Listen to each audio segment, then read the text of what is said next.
యొక్క హృదయస్థానానికి ఆ పాదాలు ఉంటాయి.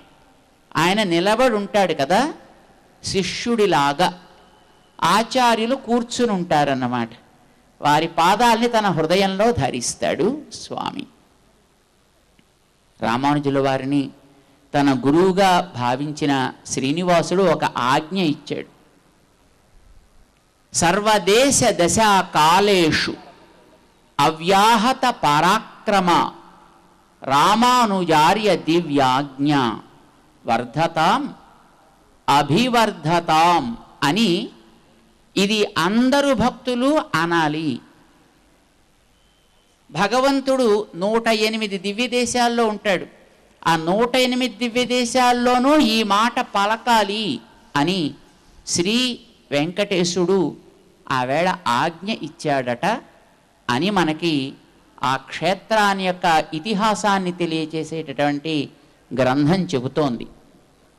అంటే మనకి శ్రీనివాసుడి మీద ఎంత ప్రేమ ఉందో, ఆయనకి ఆ రకమైనటువంటి ఔన్నత్యాన్ని కలిగించిన ఆయన గురువు గారిని ఆ స్వామి అంతగా భావించాడు కనుక వారిని కూడా మనం అంతగానూ సేవిస్తాం. ఇది తెలిసినటువంటి మా రోజు కదా. మరి పుట్టినరోజు నాడు రామానుజుల వారికి ఆనందం కలిగే పని మనం చేయాలి. రామానుజుల వారి యొక్క శిష్యులుగా శ్రీనివాసుడు ఇవాళ జగన్నాయకుడై ఉన్నాడు కనుక ఆ రామానుజుల వారి యొక్క నేతృత్వంలో వారు వేంచేసి ఉండగా వారి సమ్ముఖంలో శ్రీనివాసుడి యొక్క కళ్యాణ మహోత్సవాన్ని భక్తులందరితో కలిసి మనం చేసుకోవాలి అని అడిగారు మమ్మల్ని. మాకెంతో ఆనందం వేసింది. ఇలాంటి కోరిక కలగడమే ఒక అదృష్టం. ఇలాంటి కోరిక కలగడం అనేది ఆ స్వామి యొక్క అనుగ్రహంతో లభిస్తుంది. ఆ దంపతులకి మంగళాశాసనం. 997 రామానుజుల వారి యొక్క పుట్టినరోజు ఈవేళ. మన దేశం వేద ప్రమాణాన్ని అంగీకరించిన దేశం, వైదిక దేశం అంట. ఈ దేశంలో వేద ధర్మాన్ని నిలిపి అది ప్రపంచంలో వ్యాపించేట్టు చేసిన పరమ వైదిక ఆచార్యులు కొందరున్నారు. అది మొదట ఈ రకమైనటువంటి మహోద్యమానికి నాంది పలికిన మహనీయులు శంకర భగవత్పాదులు. వారు ఈవేళే పుట్టారు. వారి అవతారం కూడా ఈవేళే. ఆ రకమైనటువంటి శంకర భగవత్పాదులు వేద ధర్మానికి ఒక పునాది వేస్తే ఆ వేసిన పునాదిని చక్కగా అలంకృతమైనటువంటి సౌధంగా, అంటే దాని మీద ఒక అద్భుతమైనటువంటి ఒక భవనం ఏర్పడి అది అందరికీ గ్రీష్మ తాపాన్ని తగ్గించగలిగే ఒక శీతల కేంద్రంగా ఉండేట్టుగా తీర్చిదిద్దారు రామానుజాచార్య స్వామి. వారు ఈవేళే పుట్టారు. ఆశ్చర్యం చూసారా? వేద ధర్మాన్ని నిరూపించేటటువంటి మహనీయులైనటువంటి శంకర భగవత్పాదులు కానీ రామానుజాచార్య స్వామి కానీ ఇరువురు అవతరించినటువంటి రోజు వైశాఖ మాసపు పంచమి, శుక్ల పంచమి, ఆర్ద్రా నక్షత్రం అన్నమాట ఈవేళ. అది మహనీయులు మనకి మంచి ధర్మాన్ని చూపిస్తారు. ఆ మార్గంలో నడవాలి అని మనని నడిపిస్తారు. మనందరికీ ఎప్పుడూ సుఖాలు కలగాలి, చీకట్లు తొలగాలి, అంటే అజ్ఞానం పోవాలి, జ్ఞానం వికసించాలి, సంపదలు కలగాలి. వాటిని మనం లోకహితానికి వాడాలి. ఆచార్యులు మనకి జ్ఞానాన్ని ప్రసాదించేవారు. భగవంతుడు మనకి సంపదలను ఇచ్చేవాడు. ఆచార్యులు భగవానుడు ఇరువురు చేరి ఈవేళ మన్ని అనుగ్రహించడానికి ఇక్కడ ఈ శ్రీనివాస కళ్యాణ మహోత్సవం ఏర్పడ్డది. 997వ పుట్టినరోజు అని అనుకున్నాం కదా. ఇక 97 నుంచి 3 సంవత్సరాలు గడిస్తే 1000 ఏళ్ళు వస్తాయి. రామానుజాచార్య స్వామి వారి యొక్క 1000 సంవత్సరాల పుట్టినరోజు పండుగ. ఏమంటాం దాన్ని? సహస్రాబ్ది అని అంటాం, మిలీనియం ఇయర్. ఇది 2016-17 నాటికి వస్తోంది. 1000 సంవత్సరాల పండగ మనకు వస్తోందన్నమాట. మరి అట్లాంటి రోజు వస్తోందంటే 1000 సంవత్సరాల పండగ మనం చూస్తాం, మన పూర్వులు చూడలేదు, మన తర్వాతి తరాల వాళ్ళు చూడలేరు.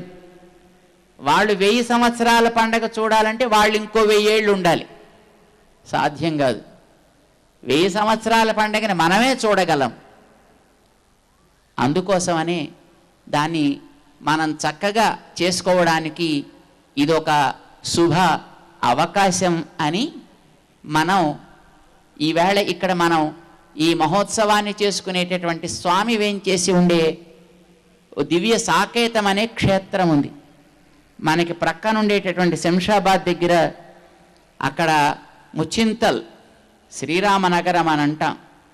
అక్కడ దివ్య సాకేతం, అక్కడి నుంచి వేంచేశాడు స్వామి. ఇప్పుడు ఈ స్వామి యొక్క సన్నిధానంలో ఆ జగదాచార్యులైనటువంటి మహనీయులు రామానుజాచార్యుల వారి యొక్క మహోపకారాన్ని మనకి అందించినటువంటి ఆ స్వామి యొక్క వైభవాన్ని మనం తలుచుకుంటూ ఏదైనా మనం కృతజ్ఞతగా చిన్న సేవ చేయాలి కదా అని, ఆచార్యులకి మనం చేసే సేవ డబ్బులు ఇచ్చి ఏం చేయలేం.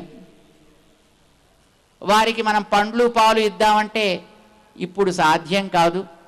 ఇక మనం చేయగలిగింది ఆ గురువు యొక్క నామాన్ని లోకం గుర్తించేట్టుగా చాటడం.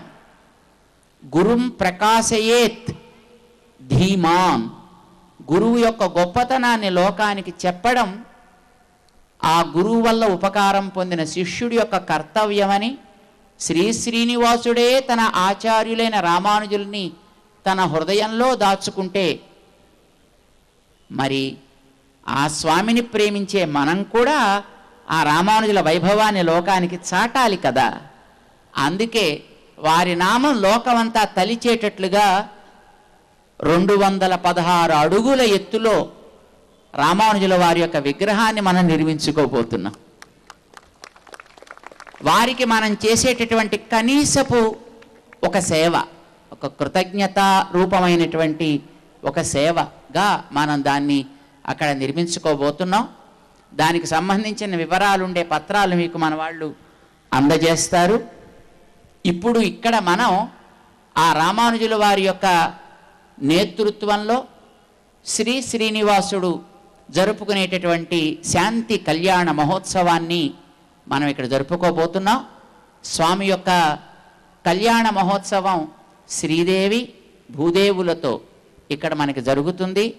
దాన్ని మనం దర్శనం చేయించడానికి వీలుగా మన యజ్ఞ ఆచార్యులు శ్రీనివాసాచార్య స్వామి, శ్రీ మధుసూదనాచార్య స్వాముల యొక్క యాజ్ఞికంలో ఈ కార్యక్రమాన్ని ఇప్పుడు మనం ఆరంభం చేసుకుంటున్నాం. ముందుగా విశ్వక్సేన ఆరాధన, ఆపై పుణ్యాహ వాచనం, ఆ తర్వాత క్రమమైనటువంటి కార్యక్రమాన్ని వారు మనకి పరిచయం చేస్తూ దాన్ని ఇక్కడ జరిపిస్తారు. వాటిని మనం క్రమంగా దర్శిద్దాం ఒక్కొక్కటిని. ఈ కార్యక్రమాన్ని సేవించే భక్త శిఖామణులైనటువంటి మీ అందరికీ చక్కటి తదియారాధన అందరికీ జరపాలి అనే కోరికతోటి మన వేణుగారు ఇక్కడ చక్కటి ప్రసాద వ్యవస్థని కూడా ఏర్పాటు చేశారు. ఎవరికి ఇబ్బంది కలగని రీతిలో చక్కగా అందరికీ కూడాను ఈ కళ్యాణ మహోత్సవాన్ని సేవించి ఆ ప్రసాదాన్ని కూడా స్వీకరించి అందరూ కూడా ఈ మధుర స్మృతులని మనస్సుల్లో పదిలపరుచుకుందురు గాని కళ్యాణ మహోత్సవాన్ని ఆరంభం చేయవలసిందని మన స్వాముల యొక్క ఆజ్ఞతోటి శ్రీ మధుసూదనాచార్య స్వామి, శ్రీనివాసాచార్య స్వాములని ఆహ్వానిస్తున్నాం. జై శ్రీమన్నారాయణ.